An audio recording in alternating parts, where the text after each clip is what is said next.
Assalamualaikum dear students, I hope you are fine and doing great. Welcome to another lecture of English A. We were reading the story Home Sweet Home.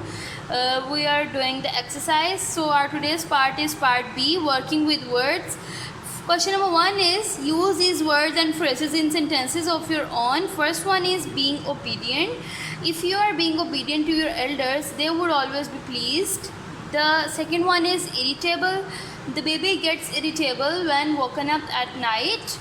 Then like a buffalo. Rashid took a deep breath like a buffalo in a snowstorm. Then abruptly, he turned abruptly and left the room. Ambled. She turned and ambled to the driver's side of the car. Then particularly noisy. Aircrafts are particularly noisy. Then there is a word phrase barely enough. He had barely enough money to pay. In a million years. I hope it will never happen again in a million years. Exactly, do exactly what I say. Disbelievingly, her gaze remained on him disbelievingly. So moving towards question number 2, write the opposites of the following. You will find all the opposites in the story if you can't think of them yourself. The first one is imprecisely. The opposite of this word is exactly, sadly, jovially, quietly, noisily, disobedient, obedient, unkindly, kindly, and so on. You can do all these by yourself. Moving towards question number 3, find 2 or more meanings for each of the following. Use your dictionary. The first one is drumming. Its one meaning is beating a drum and the other is pounding. Then clanging, loud sound or the metallic sound. Then fresh, new or recently made. Then there is a word noise, which means unpleasant sound or din, and so on. You can do all these by yourself and you can also consult the dictionary by yourself. Moving towards part C, learning about language. Indirect object. You have already read about verbs and their direct objects. There is another kind of object which sometimes appears in sentences. This is called the indirect object. Look at the following sentences. The boy played.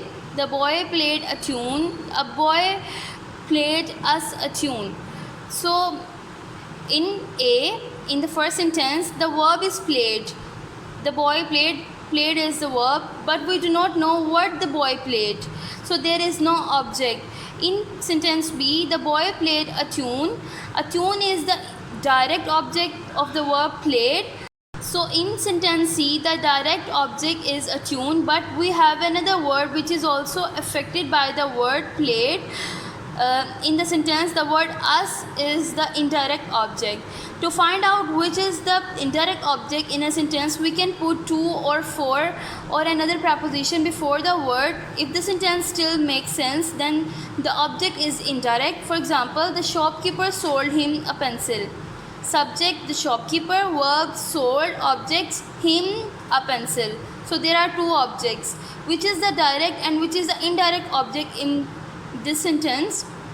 We can write the shopkeeper sold a pencil to him. Him is the indirect object. First question is find the direct and indirect objects in the following sentences. Mark them as follow. We have to underline the verb.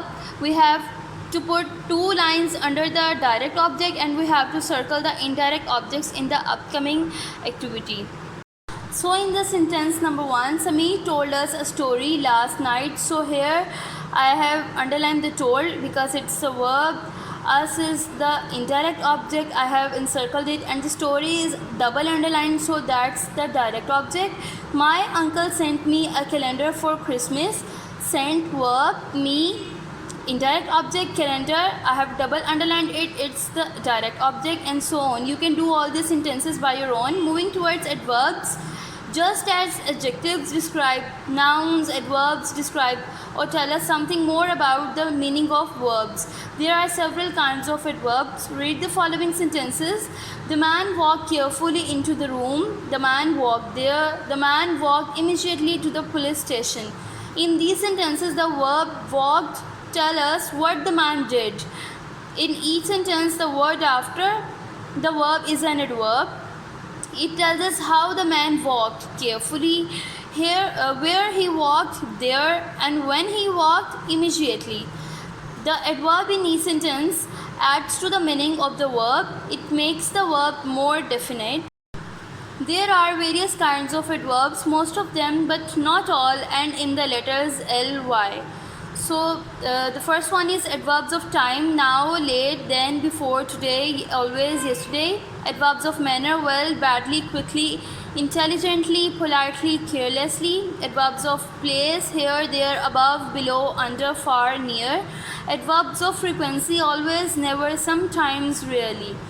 So moving towards question number 2. Pick out the adverbs in the following sentences and say whether the adverb tells us where, when, how, or how often the action of the verb take place. For example, the yellow canary sang sweetly in its cage. Adverb sweetly, it tells us how the canary sang. So in the first sentence, he looked carefully at a little animal and decided it was not hurt. Carefully, how? My friends are arriving tomorrow by bus. Tomorrow, when? He ran here and there but could not find his brother. Here and there, where? And so on. You can do all this by your own. Moving towards question number 3. Add interesting adverbs to the following. For example, march smartly. So the first one is cough noisily, creep silently, leave abruptly, stance proudly, balance carefully, imitate perfectly, punish severely, whisper quietly. So the next part is part D, listening and speaking. Question number 1 is, here are some proverbs. Discuss what they mean and try to give examples to illustrate the proverbs and in what context they might be used. So we are given some proverbs and we have to explain them. First one is, home is where the heart is. Its meaning is that your home will always be the place for which you feel deepest affection, no matter where you are. The next one is, all's well that ends well. It means if a situation ends well and gives you a favorable results, all the difficulties and hardships are forgotten. The next one is, beauty is only skin deep. It means that physical beauty is a superficial thing and should not be used as a standard of judgment for a person. The other one is, every dog has its day. It means that when the weakest and least able person have a moment of pride in their life. The next one is, a new broom sweeps clean. It means that a new employee works more hard and more dutifully. The next one is, it's easy to be wise after the event. It means that after suffering a loss, it is easy to understand what you could have done to prevent it. And the last one is, first come, first served. It represents a policy of service whereby the customer are served in order that they arrive and not on the basis of any other references. So the next question is question number 2. What makes a home home, sweet home? The people in it, the things in it, its location, its size. Discuss this, saying what you believe makes your home what it is. Are there some steps you or other can take to make it better than it already is? So this is your homework. You can do this by your own. You can write about it, about your home and everything about your home. Moving towards part E, composition. Write a letter to a friend. Tell your friend out your home and why you like or dislike it. Before you end the letter, explain to your friend how you would make it a better place. So you have to write a letter to your friend. You can do this by your own. There is a project, Great Inventions. Danko's problems are solved in a simple way. Humans have solved other problems and made life easier by inventing things. Discuss all of the inventions on the following list. Do you know what they are? Which one is the greatest? The wheel, the internet, the compass, the telephone, the nail, the printing press, the light bulb, penicillin, the compass, the internal combustion engine. Are there any other inventions that you would like to add this list? Are there any on the list that you would remove? Give reasons of your choice. Pick one of the inventions above and find out all about it. What its history? How was it developed? How has it changed? Why is it the great invention? What impact has it had on human life? Make an interesting presentation about the invention, so you can find out about the inventions on your own. You can use Google or what you can do what you want, and you can make a list of the great inventions by yourself. So this is your lecture for today. See you soon in some other class. Till then, take care and Allah Hafiz.